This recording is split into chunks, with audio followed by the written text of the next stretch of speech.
You're listening to the Sketchnote Army Podcast. I'm your host, Mike Rohde, the author of the Sketchnote Handbook and the Sketchnote Workbook. And this is the podcast where I chat with sketchnoters and visual thinkers and try to understand what makes them tick. Hey, are you looking for the ideal sketchbook for your sketchnoting practice? The Sketchnote Idea Book is the sketchbook designed for sketchnoters. Equipped with no bleed, no show-through paper, you can take almost any marker or pen you can throw at it. Get 10% off with code ARMY at airship.store.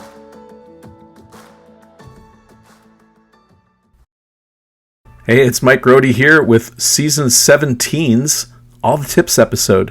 One of my favorite episodes of the season where we gather all the tips from our amazing guests. We combine them together and put some inspiring music behind them. I think this is one of my favorite episodes because you just get all this wisdom packed into one episode.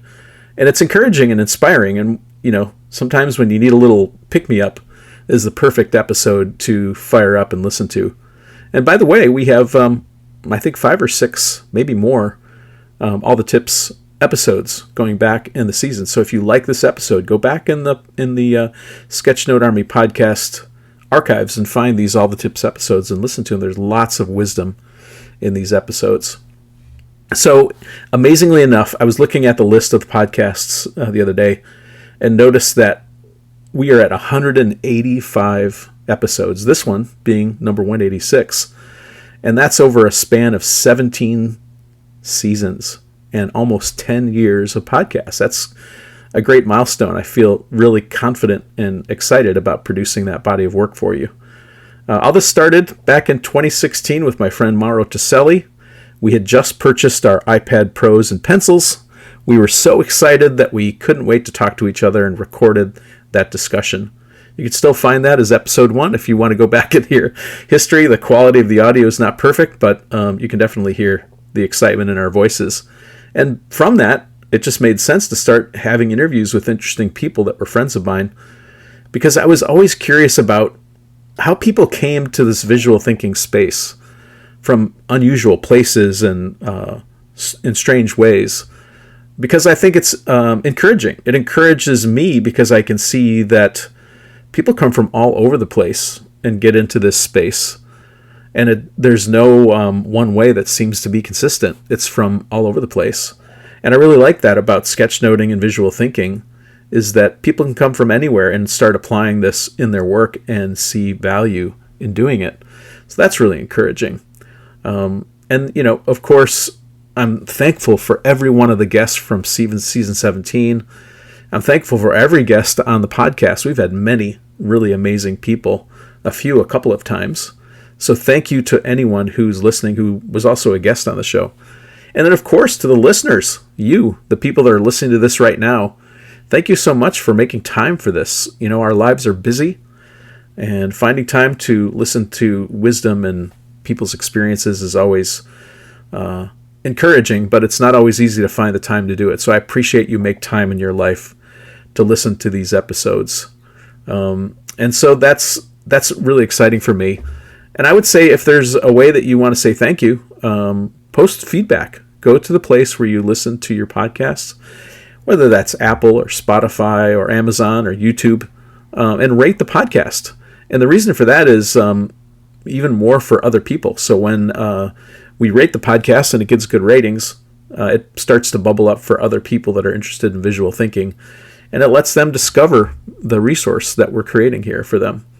So if that would be a great thing you could do for me, and then also spread the podcast for others who are likely to love listening to it.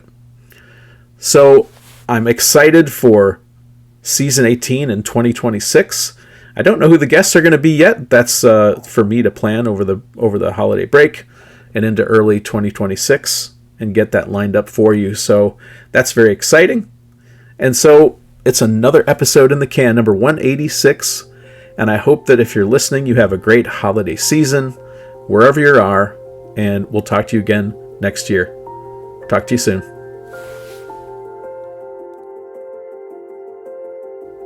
Dan Rome.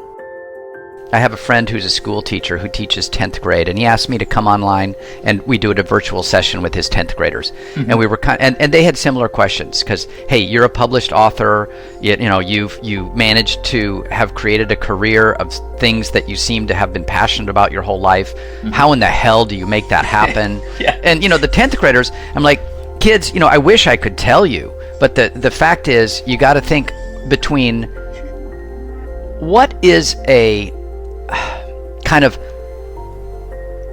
applicable, practical part of what you want to do, because you are going to have to eat. Like that's right. True. There is an applied practical element to life. You have to put Cheerios on the table every single day. And so in order to do that, you've got to make some money. So you have to have some practical side.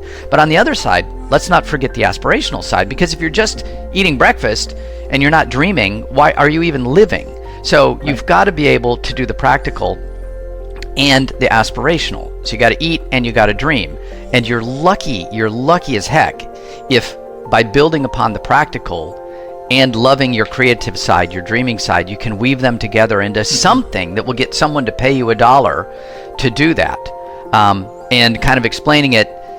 And again, same thing, Mike, you're saying is it only makes sense looking backwards. Mm-hmm. And something you were starting to ask me, how did my parents think about this sort of weird mishmash education? Well, they were delightful. They by that point, maybe it was a little bit of a different era, but by the time I left home and went to college, like, you're out of the house. Parents are like, you've got agency now, you're self-propelled, Godspeed, good luck, we're here if you need us, but, we're moving and not leaving the address behind. So they were just delighted by the fact that I was able to earn money doing graphic design. Cool. And then, I'll tell you though, and this is going to be relevant to where this conversation right now might take us. The really critical moment when I was working for that newspaper doing that advertising design, perhaps there were two. One was learning to ask people, I can draw you the picture, but to what end? To what purpose is your ad? If I know what you're trying to achieve, I can make a whole lot better creative advertisement. So one was learning to ask good questions and listen, then convert that into a visual or a story. The second one is just by virtue of luck, being in the right place at the right time. The newspaper I was working with was one of the first in San Francisco, which was kind of on the bleeding edge at that time, given proximity to Silicon Valley, to move to digital layout tools.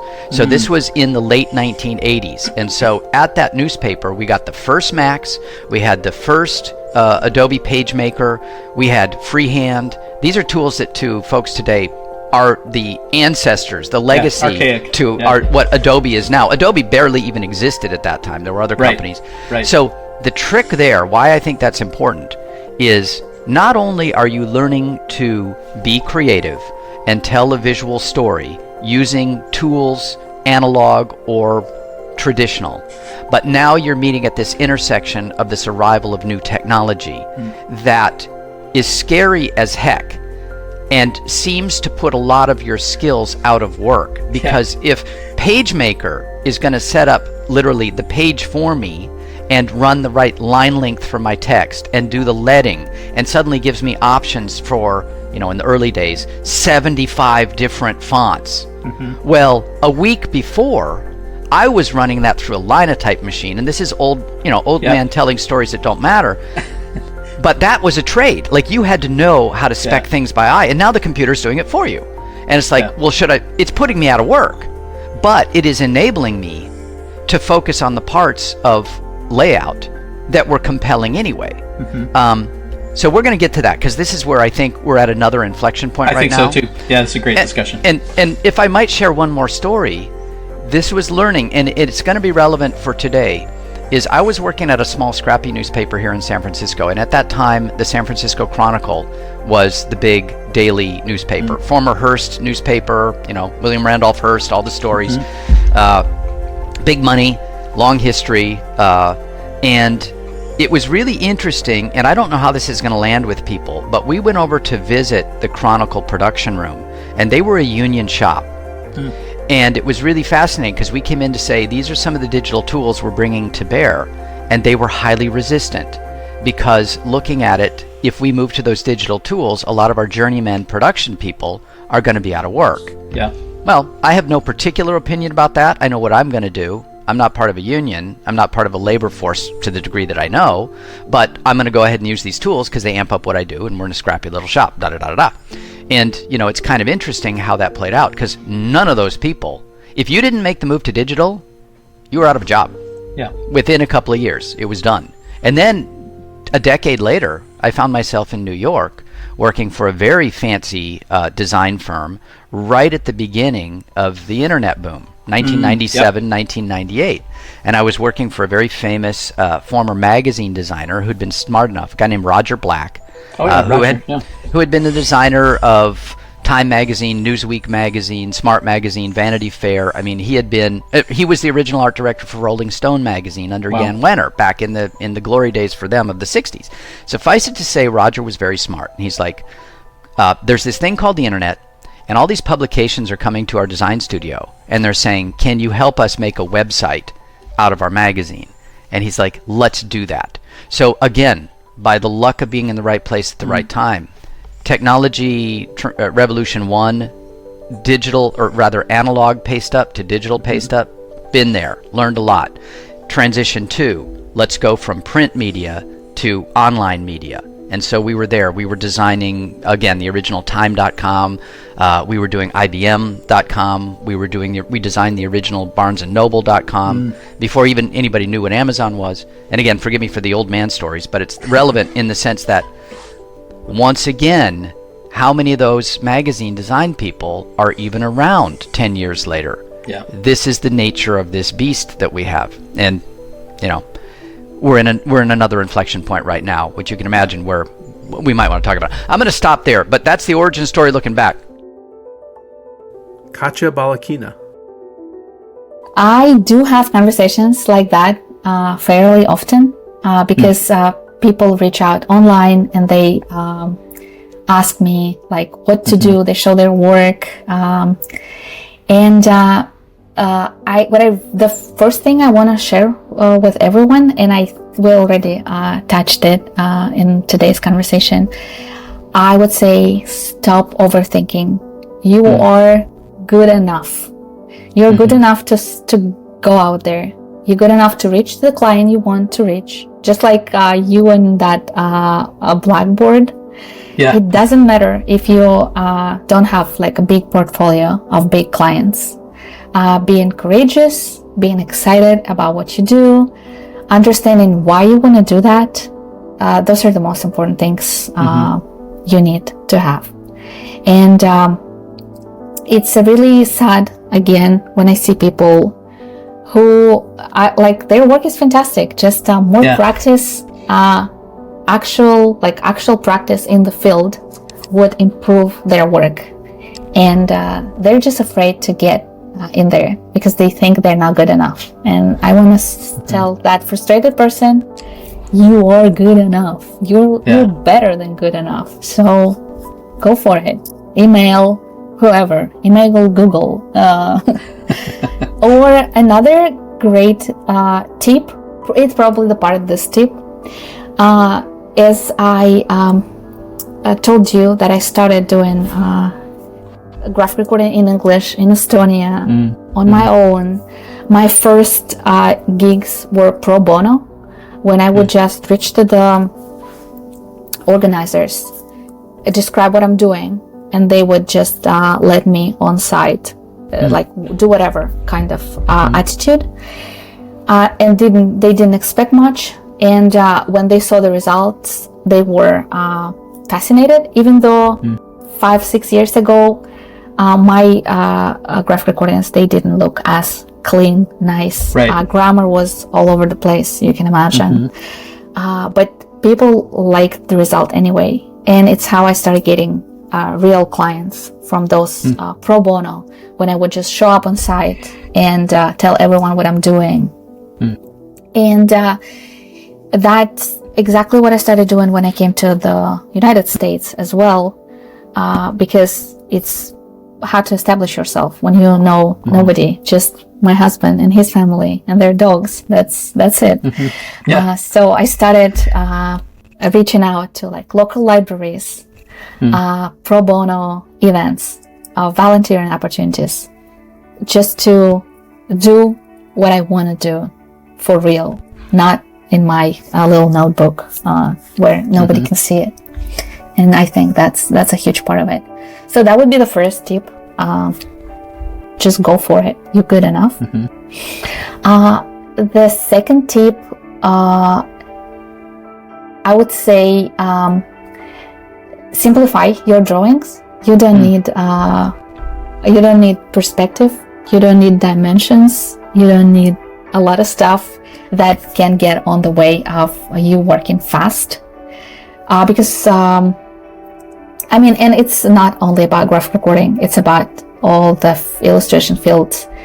It's important to know an anatomy.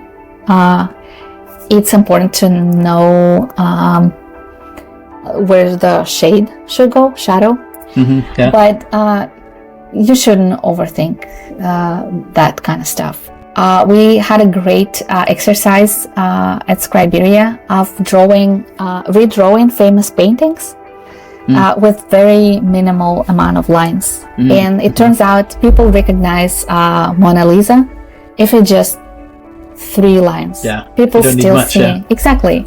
People it just so much we can translate through simple images. It's fantastic. So I would say if someone is struggling with drawing realistic people, I show those people examples of my work when I don't really count fingers, when I have ears sometimes floating in the air, when I draw hair as 3 lines, and that's enough. Simple. People see what they need to see, what I want them to see, and that's more important than being very accurate. And again, of course, it's great to practice, and I try to do a lot of practice with my drawing, but mostly how to simplify my drawings even more, because I value drawings on the board. I think balance is important, text and images. And I understand how hard it is to think about an image while you're drawing live and people are talking, and you have to store the information they're talking about. I think how to put it on the board. Lots going on. A lot, too much, almost. So it's important to be able to draw something real quick. Value of the drawing is huge. So that would be the tip number 2. Okay. And the tip number 3, again, something I learned at Scriberia. You notice that I'm really thankful to that experience, even though it was remote and I've never been to the studio, to the office. And I've never met anyone in person from Scriberia, but it does feel like, I know, I worked for them almost for 2 years. And never met anyone, but I learned a lot, and I value that knowledge and experience. If this tip is more for graphic recorders, visual thinkers. If your drawing can be a photograph, you're not pushing hard enough. That tip helped me a million times on site. Means if you just drawing on the laptop, when someone is talking about computer science, push maybe move a little harder. Do something more fun. And it's such a simple filter. Like, can it be a photograph or not? And you can apply that on site within seconds to the drawings you're about to make. It can work super simple. You don't have to, again, I understand the pressure of time, and it's hard to think about deep metaphors often, because as you said, so much is going on.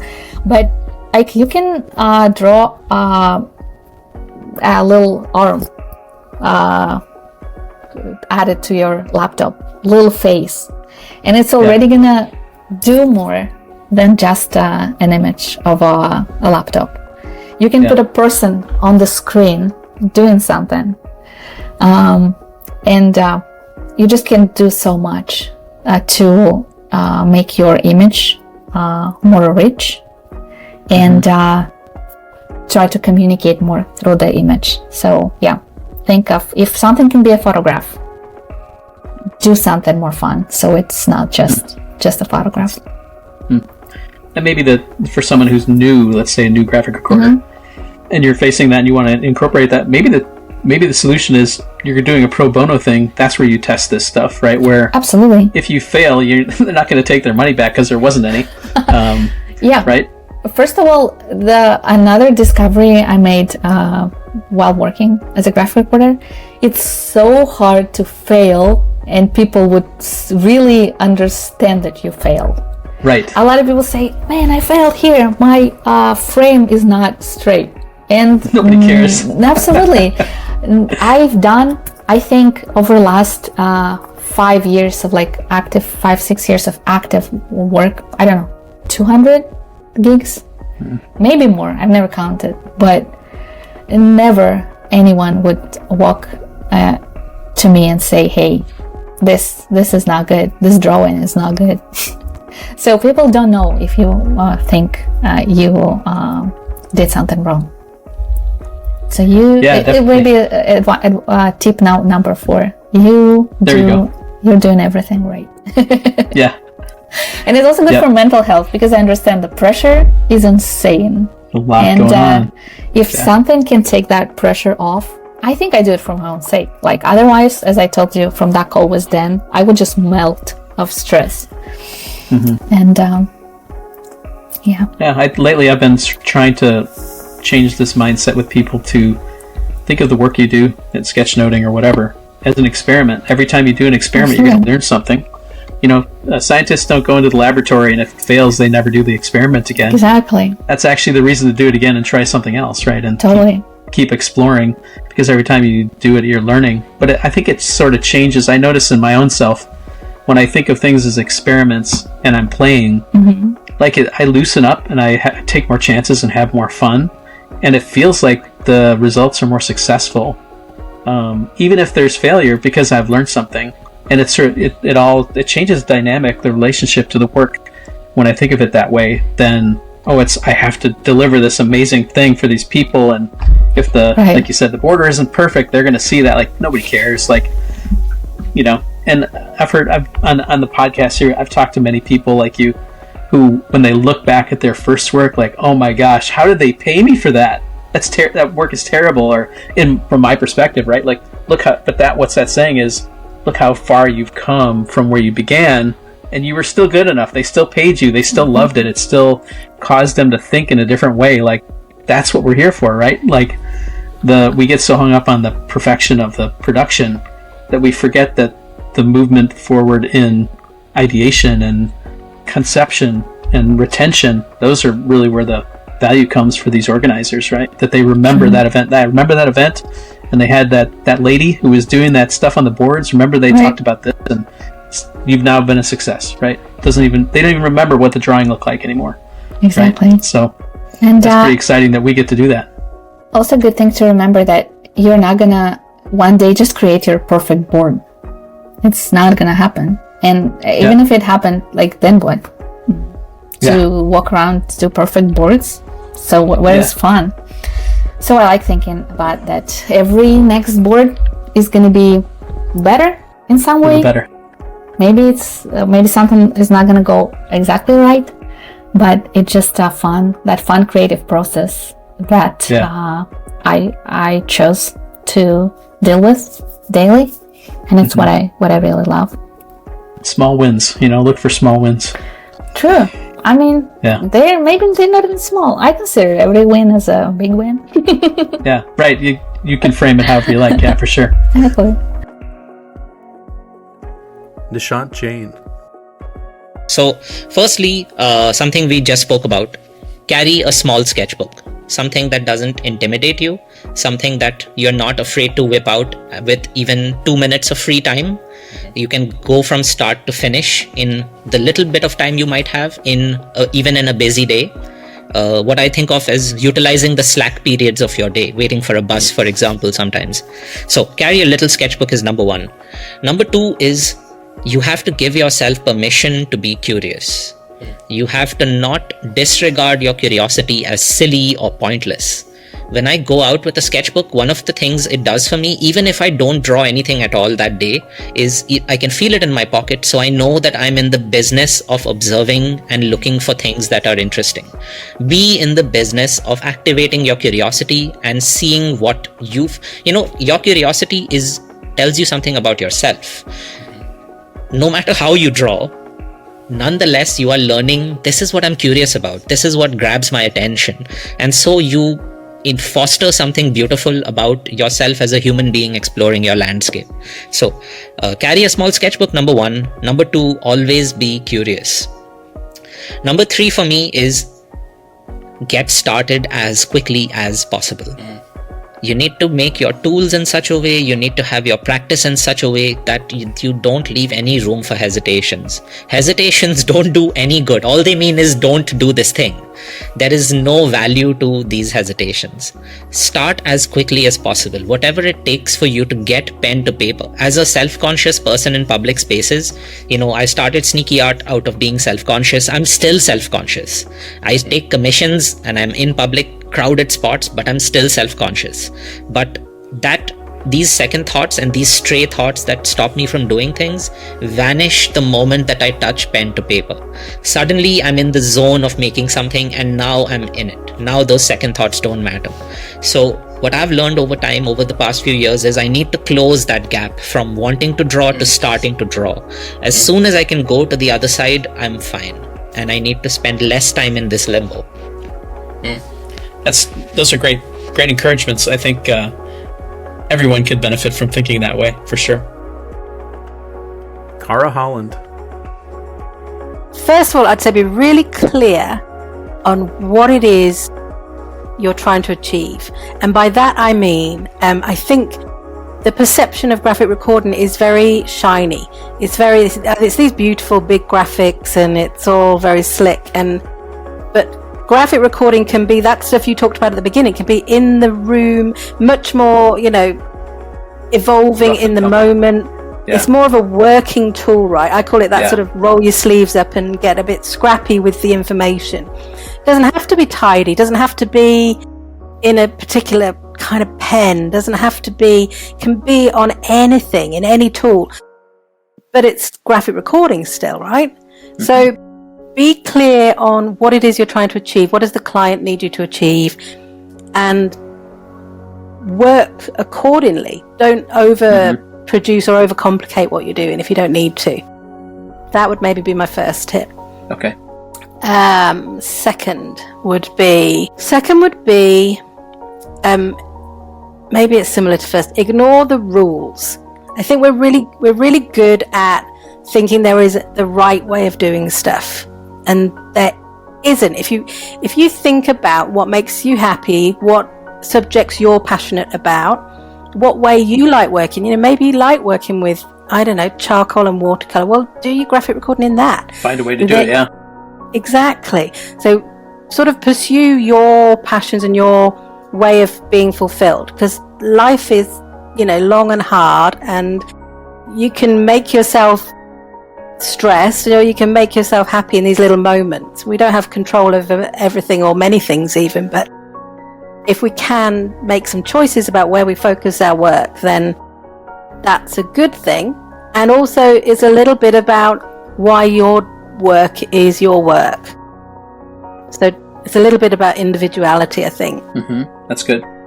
And then I guess the third thing is to find community, like seek others, whether it's in graphic recording, whether it's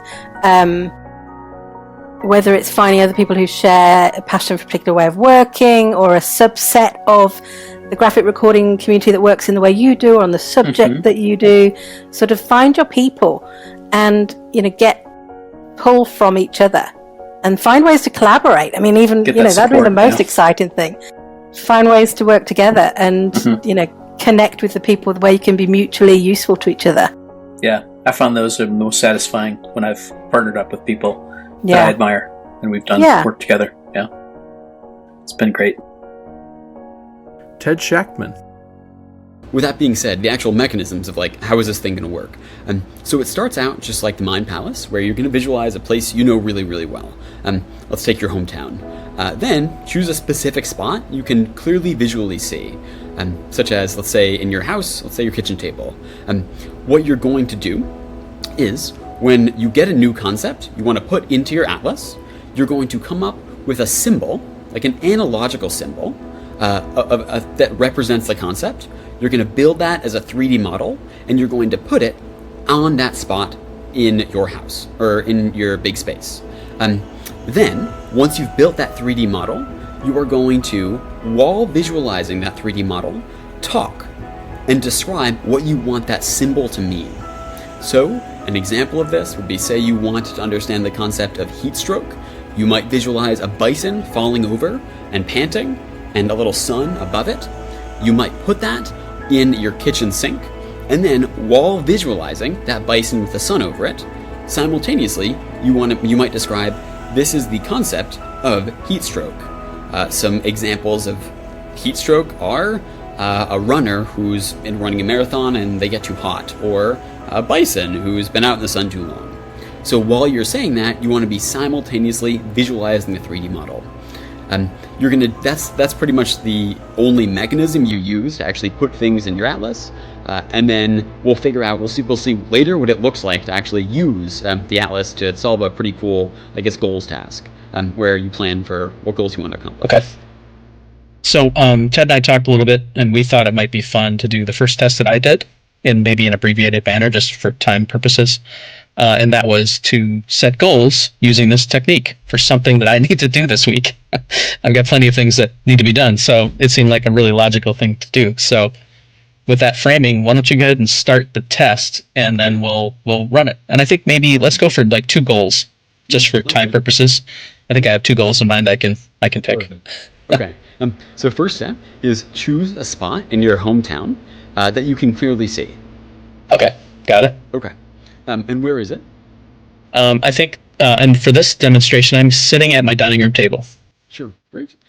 So now what's the first goal? So the first goal is I need to pull some weeds today. Now that it's cool, it's been blazing hot, so. Awesome. So can you come up with an analogical symbol that represents this idea of needing to pull weeds? An example might be you reaching down and literally pulling weeds. Physical act. Yeah, I can imagine the weeds that I need to pull because I've seen them a lot, and I can imagine. Actually, it's very satisfying. This particular weed, when you pull it, it's sort of like if you pull a little bit, it actually pops and the whole root comes out with it. So I can use that. I can imagine that. So now take that 3D model and put it on your dining room table. Okay. Okay. Now, while visualizing the 3D model you just put on your dining room table, describe what you want this to represent. So here's the best way I found people can understand what this task is. Imagine if you just drew this 3D model on a whiteboard, and then a whole room of people are wondering, like, what does this thing mean? Like, why? How is this going to, like, what does this mean in the rest of the lecture? Now, you need to be visualizing the 3D model you built the whole time while you're talking. You can imagine if your eyes are going somewhere else, or if you're like picturing something else, or you're not even picturing it, that's like you're pointing at something else on the whiteboard, and the whole class is like, what's this guy talking about? So as long as you're visualizing the 3D model the whole time, and you're speaking, describing what this symbol is supposed to represent, it's going to work. So give it a shot. All right, here we go. So I'm sitting at my dining room table, and here we go. So, and I'm imagining me pulling out these weeds, which have the nice satisfying pop as the root comes out. So I need to pull the weeds on the east side of the house because they've grown outrageously high in the sun and the heat, because my wife is being frustrated by these weeds being there, and she would be happy for them to be gone. So tonight, after dinner, when it's cool, I will go out and I will spend 15 minutes pulling as many weeds as possible. Awesome. Okay. So you just executed the 3 steps, which is choose a spot, make a model, and then do a voiceover. Now you're just going to repeat those. But like we referenced earlier, you're not going to put this on a journey. You're not going to walk between these. Instead, find a place in your hometown that's like miles away from this spot. And let me know when you have it and where it is. Okay, I think I picked a good spot. Okay. And where is this? So this is a little coffee shop that's about a mile away. Cool, awesome. So now, what's your second goal? So my second goal is I'm helping a friend with a logo, and I need to do the style guide for this logo. So colors and rules and such. Awesome. So now, what's a 3D model that might represent, as a symbol, this goal? Well, in this case, I've got a logo, so I can actually imagine her logo and make that into a 3D model, which would be would make a lot of sense here. Yeah. So go ahead and place that in the coffee shop. Okay, got it. And now do the voiceover. What does this symbol mean? What do you want this to mean? All right. So this is the Westfall Law logo design. I've produced the logo. The customer is pleased with it, but now I need to take the logo and produce the branding document or rules so that when the logo is passed off to printers and other people that need to use it, they will have references to colors and limitations and good and bad uses for the logo. Awesome. So now you have 2 icons in your atlas. You can use these to reason about a problem. So this would work for if you had like 20 goals. We actually did a demonstration earlier where you had more goals. But since we have 2, it's totally fine. The task you're going to do is now come up with a plan that accomplishes both goals. And your job is to come up with a synergistic plan. So don't be like, I want to pull the weeds and then do the logo. So this is an example might be like, okay, if I pull the weeds on Tuesday, then I'll be too tired to work on the logo. So you want to see how they interact. And what you'll notice while you're doing this is when you're focused on one and you're analyzing it, as soon as you notice something that would have to do with the other goal, your visual attention will just snap. You won't have to go, oh, I remember that it has to do with this other goal, and then you'll move your visual attention over manually. It'll just happen. And the other thing you'll notice is as soon as your visual attention snaps over, the entire idea of the second goal is going to hit your mind immediately, and you'll kind of just understand how these 2 things interact. So, what you're going to want to do to start is visualize just one of your goals, and you can talk out loud and start analyzing it. And try to be almost as abstract as you can, like analytical as you can when you're analyzing it. Okay, I think I'll start with the second first and see if somehow the weeds relate to my logo problem. Yeah. All right, so I'm going to close my eyes. I'm imagining I'm sitting at the cafe and imagining this logo. So the reason that I need to work on this is conceptually there's a problem when logos tend to go to third parties is they tend to screw them up. They use the wrong colors. They put them in the wrong proportion. They stretch them. There's weird things that happen with logos. And if I don't define how I want them to appear, all bets are off, and it could appear in any number of ways. So the goal around doing this guide is so that those people who use the logo have a clear idea of what it is they need to achieve, and then they can produce the logo in the right context and the right way to make my client happy. And as I'm thinking about this, actually, this is pretty weird, but there's something visual about pulling the weeds on that side of the house that I'm imagining that just come to me. So it's oddly enough that the idea of the weeds had just automatically snapped into mind. And there's something about the alignment, like I'm defining for my house how I want the plants to operate, and weeds are not part of that plan. Is that weird? Okay, that's like pretty bizarre. Like I didn't. Yeah. Okay. So that's actually kind of the really cool part of the atlas. The types of connections you find are not like, oh, this is like, this has colors and the weeds are like have a color. It typically works on extremely deep unintuitive, creative, abstract pattern finding. So when you say like, was that weird? Is that a weird thing to snap to? That's actually like why it's good. So what happens when instead of storing like two goals, right, two pretty simple concrete things, what happens when you store something like 16 lectures, which is one of the demos I did, is you'll be analyzing one of the lectures, like the anatomy of the heart, and you'll notice something where it's like a bilateral mechanism, and as soon as that idea enters your mind, you'll just snap over to some other lecture that in an incredibly abstract way shares this pattern, and in a way that you just wouldn't have thought of. And if someone said, come up with something that like complicated and abstract, what you'd essentially have to do is hold the idea of one topic in your mind and then iterate through every other topic. Meaning like go over one by one and go, does this have this exact pattern? Does this have this exact pattern? Which is just really slow and also not fun. With the Atlas, you almost get a different mechanism. It essentially asks this question across in your Atlas. It's let's say you notice a pattern like you did when you were designing the logo, or you were like fitting the logo to exactly what you wanted it to be. What essentially happened in your Atlas is that pattern, that complex idea, entered your thoughts, entered your working memory, and it got sent down to the part of your brain that stores the Atlas. And it asks this wonderful question: what object in the entirety of Mike's hometown is this pattern? And it evaluates this in parallel. It goes to your couch in your living room and goes, is this incredibly abstract pattern of designing the space? And it's not. It goes to every single object, and there's one that's more that pattern than the others, which is you designing your house and pulling the weeds. It's like a big competition where all of these circuits in your brain that represent the objects in your hometown compete, and the one that matches this pattern the best wins, and you just snap to it immediately. You experience this in less than a fraction of a second. You experience this as just a connection.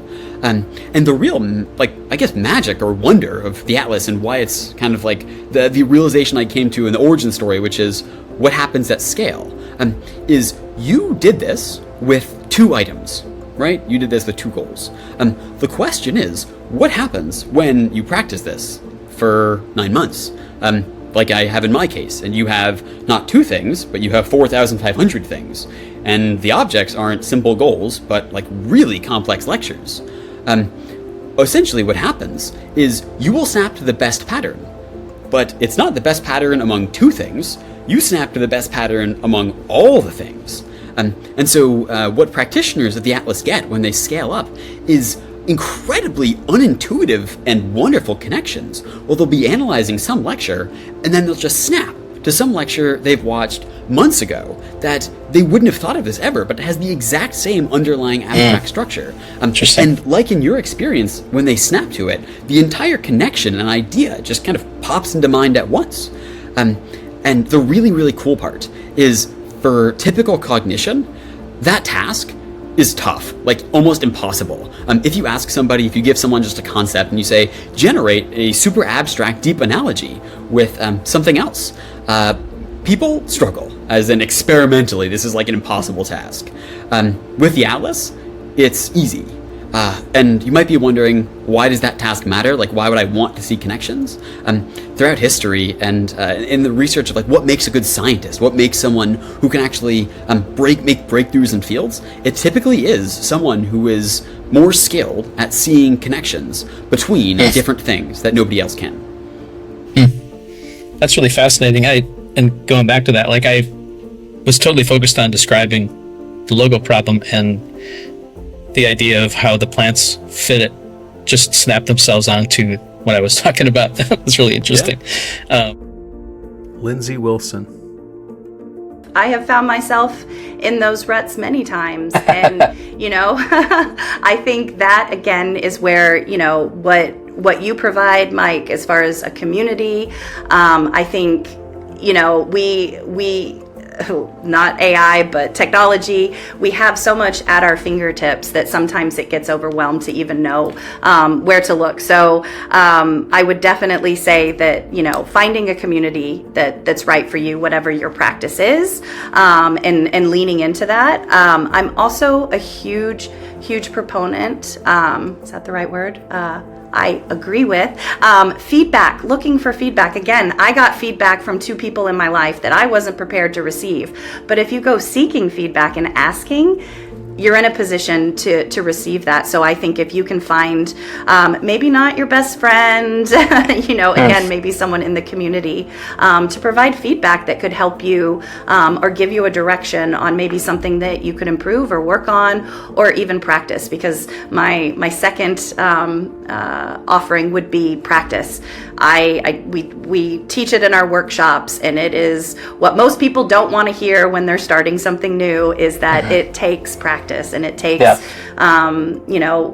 dedication with that practice. And so I think, again, with the community, you can find ways to do that, or look for avenues to practice. And then I think my third one would be, because I often, I should have added it to the tool as one of the tools, but maybe I'll add it here and we'll say both. But your body, I don't think enough of us pay enough attention. Well, that's rude of me.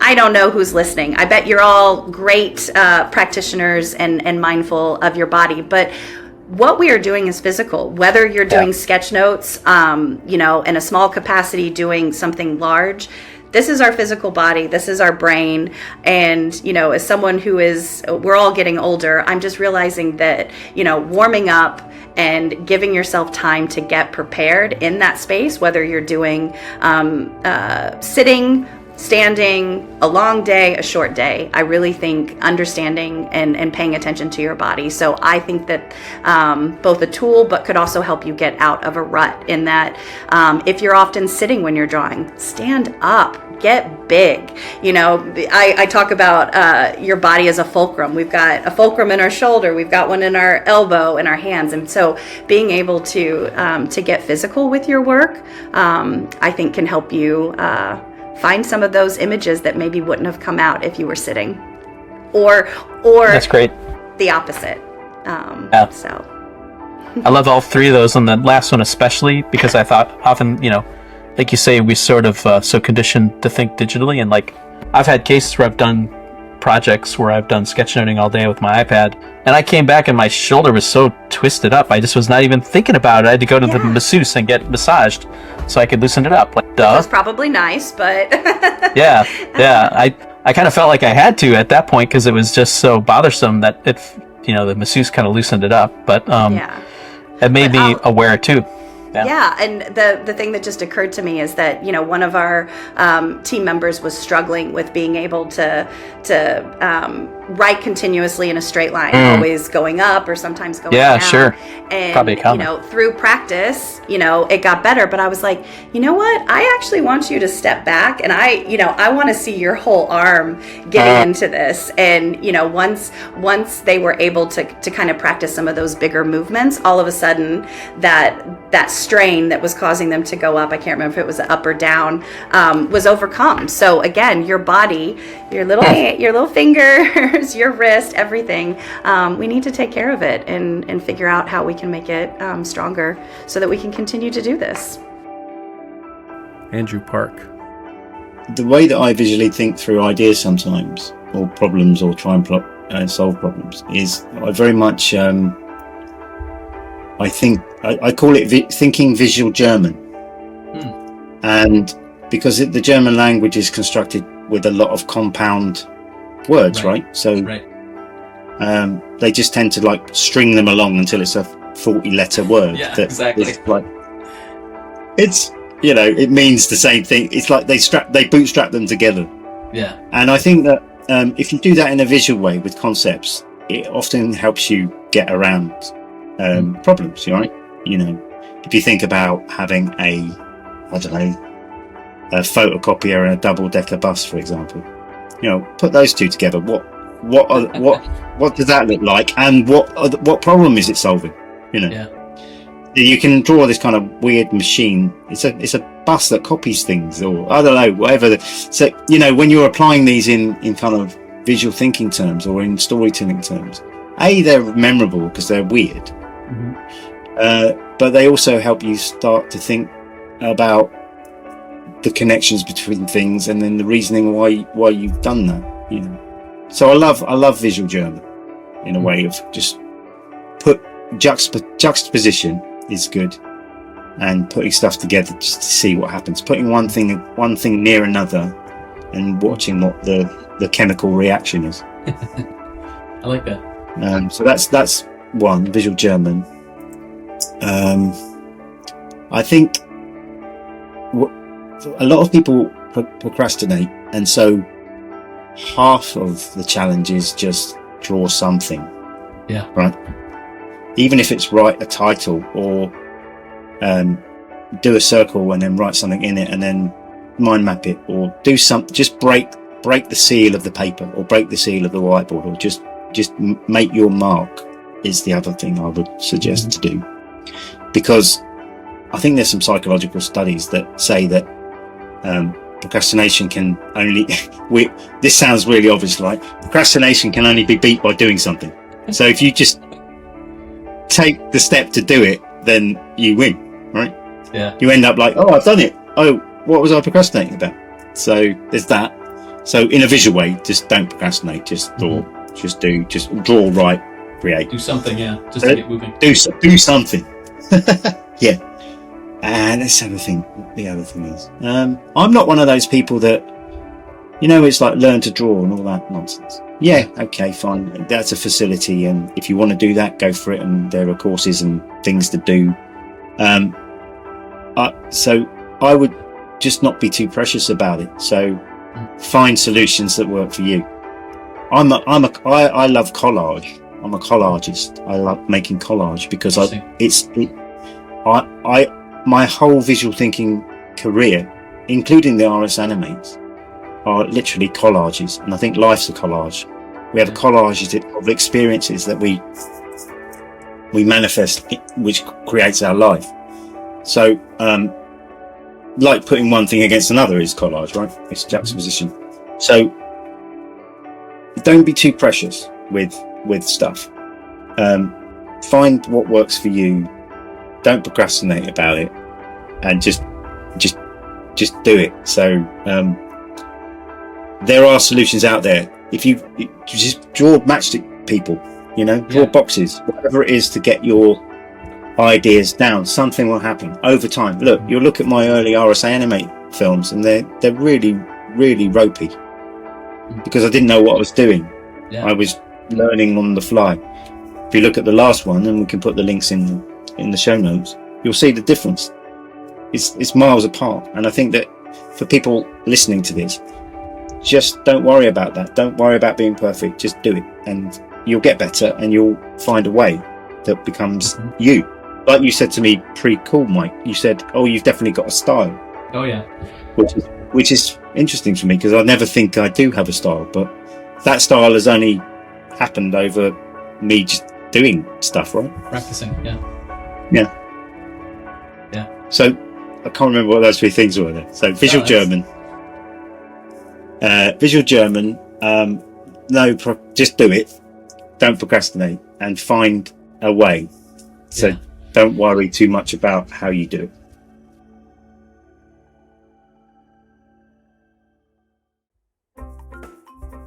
The Sketchnote Army Podcast was created by me, Mike Rohde, and brought to you by Rohde Design Studios.